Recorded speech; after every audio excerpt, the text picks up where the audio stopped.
آپ لوگوں کی اپنی تیاری مجھے لگتا ہے کہ ٹھیک نہیں ہے. یا تو آپ وہ ہوا میں تلواریں چلا رہے ہیں تو یا صرف ایک وہ ان کو بلف کر رہے ہیں, اس کے علاوہ آپ کے پاس کچھ نہیں. نہیں ہماری دیکھیے میں نے آپ کو جیسے کہا کہ ہم اپنی طرف سے پورا ہوم ورک کر رہے ہیں اور ہماری پریفرڈ آپشن یہ ہے, ہم عوامی طاقت کے ساتھ آئیں گے 23 مارچ کو, اور 23 مارچ کی تاریخ رکھنے کے پیچھے بھی ایک حد تک حکمت عملی تھی کہ ہمارے پاس ایک اتنا ٹائم ہو کہ کل کو کوئی یہ نہ کہہ سکے کہ آپ ڈائریکٹ ایکشن پہ کیوں چلے گئے ہیں.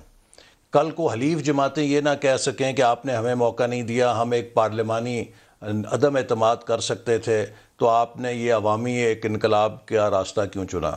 تو میں امید کرتا ہوں کہ اب بھی جو حلیف جماعتیں ہیں وہ پاکستان کے اندر جو حالات کی سنگینی ہے اس کو سمجھیں گے, عوام کے غم و غصے کو سمجھیں گے, اور اس نظام کو آئینی اور جمہوری طریقے سے تبدیلی کی طرف لے کر جائیں گے. گیو اینڈ ٹیک ہوتا ہے سر. آپ کو کاف لیگ کے ووٹ چاہیے مرکز میں, تو پنجاب میں شاید آپ کو کاف لیگ کو اکاموڈیٹ کرنا پڑے گا. آپ پرویز لائی کو پھر وزیر اعلیٰ پنجاب دیکھیں گے؟ نہیں دیکھیے نا, اب تو کوئی مستقل حکومت کی تو بات نہیں ہے, اس پہ تو کلیئرٹی ہے. Even for a short term آپ کو اسے ووٹنگ کرنا پڑے گا پرویز لائی کو. ہمیں فوری طور پہ نئے الیکشن میں جانا پڑے گا. پاکستان کا ندیم صاحب جو اس وقت ہیمریج ہے نا, جو اکنامک ہیمریج ہے, پاکستان انسرٹنٹی کو, بے یقینی کو 1 مہینے کے لیے برداشت نہیں کر سکتا. یہاں آپ فوری طور پہ نئی حکومت آئے, منتخب حکومت آئے, وہ سر جوڑ کے سب کو ساتھ لے کے چلے. دیکھیے ہمیں ایک بڑی انکلوسیو حکومت چاہیے ہوگی, سب سیاسی جماعتوں کے تعاون کو لینا ہوگا, اداروں کو مل کے کام کرنا ہوگا. یہ بڑا اپ ہل ٹاسک ہے, اور میں یہ بار بار امیدوار کون ہوں گے اگر عدم اعتماد آتی ہے تو؟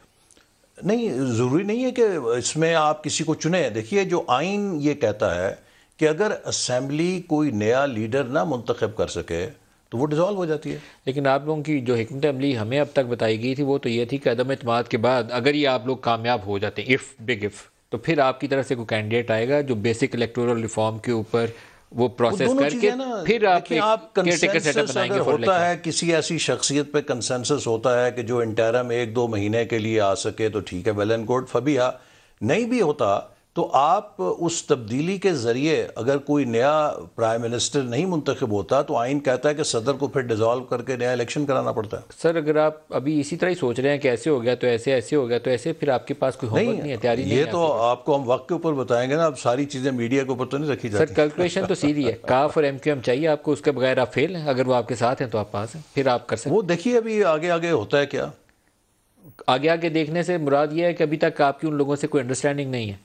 یہ بات آپ کو وقت پہ ہی پتہ چلے گی نا جب ہوگی. لیکن میں آپ کو پھر کہوں کوئی ٹائم فریم دیں گے کہ 15 دن 20 دن؟ نہیں ٹائم فریم تو ہم کوئی نجومی تو نہیں ہے, یہ اس چیز کے اوپر تو اس میں علم نجوم چاہیے نہیں سر. اگر علم نجوم کے اوپر جا رہے ہیں پھر آپ ناکام ہو جائیں گے. یہ تو آپ کے نمبرز گیم ہے. اگر آپ علم نجوم پہ جائیں گے تو یقیناً ہم ناکام ہو جائیں گے, چونکہ ادھر خان صاحب کے پاس فعال نکالنے کا اور علم نجوم کا محکمہ زیادہ مضبوط ہے, ہم تو اس طرف نہیں کبھی رجوع کرتے. لیکن قومی اسمبلی کے اندر نمبرز گیم ہے. جو پولیٹیکل ایک کیلکولیشن ہے اس میں آئی تھنک یہ حکومت ایک برنک کے اوپر کھڑی ہے میرے نزدیک, جو میرا مشاہدہ ہے.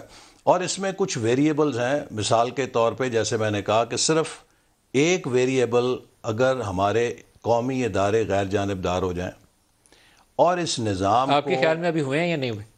مجھے امید ہے کہ ہونا چاہیے انہیں.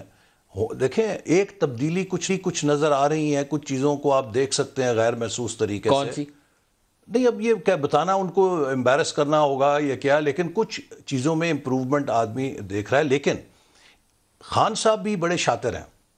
اب دیکھیے انہوں نے کیا پتہ کھیلا نیا, انہوں نے احتساب کا مشیر ایک فوج کے سینئر افسر کو لگا دیا, اور ان کی کوشش یہ ہے کہ پھر فوج کو اپنے جو انتقامی ایجنڈا ہے ایک ریٹائرڈ سینئر فوجی افسر کے ذریعے فوج کے تاثر جو اس کا امیج ہے یا اس کی جو ساکھ ہے اس کو وہ اپنے اس ایجنڈے میں جھونک دیں. لیکن ان کا والد تو مسلم لیگی بتایا جاتا ہے. کن کا؟ یہ جو بریگیڈیئر صاحب لگائے گئے ہیں احتساب. نہیں تو یہ تو جتنی ایم کیو ایم ہے ان سب کے والد مسلم لیگی تھا. بریگیڈیئر مصدق عباسی صاحب جو ہے نا, جو ایم کیو ایم جتنی ہے ان سب کے والد قائد اعظم کے ساتھی تھے, مسلم لیگ کے سپاہی تھے, لیکن اب وہ ایم کیو ایم ہے.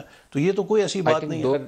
2011 میں رہے ہیں یہاں میرے خیال میں, جب وہ ایڈمرل فصیح بخاری تھے, پرہیپس ان کے ساتھ یہ تھے ادھر ڈائریکٹر جنرل. لیکن یہ دیکھیں نا جنرل مشرف کے دور میں یہ تھے, اور اس موقع پہ میں سمجھتا ہوں کہ کسی فوجی افسر کو از خود نہیں آنا چاہیے تھا. اور میں آپ کو یہ بھی عرض کروں کہ جو ٹی وی کے اوپر یہ ریٹائرڈ جنرلز اور بریگیڈیئرز آ کے تبصرے بازی کرتے ہیں، سیاسی تبصرے بازی کرتے ہیں، they do a great disservice to their own institution.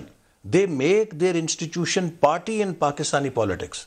اور اسی لیے جو ہمارے دفاعی تجزیہ کار ہیں ان کو آ کے یہ بتانا چاہیے کہ انڈیا ہم پہ حملہ کر سکتا نہیں کر سکتا، افغانستان کی جو جنگ اب عمل کی طرف جائے گی نہیں جائے گی، وہ اپنا دفاعی عسکری تجزیہ تو دے سکتے ہیں کہ پاکستان کو اب ٹینکوں کی ضرورت ہے یا وار فیئر بدل گئی ہے.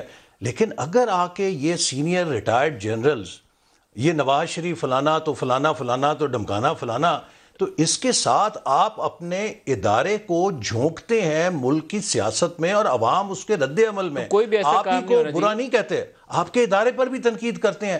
اس لیے میں سمجھتا ہوں کہ فوج کو ایک کوڈ آف کانڈکٹ بنانا چاہیے کہ اس کے جو سینئر آفیسرز ہیں they are so well looked after کہ ان کو ریٹائرمنٹ کے بعد کسی نوکری کی ضرورت نہیں ہوتی. کوئی بھی ایسا کام یا بات نہیں سیاسی معاملات سے لگا رہنا چاہیے جس سے فوج کے سیاست کے اندر کوئی بھی رول نظر آئے وہ نہیں کرنا چاہیے.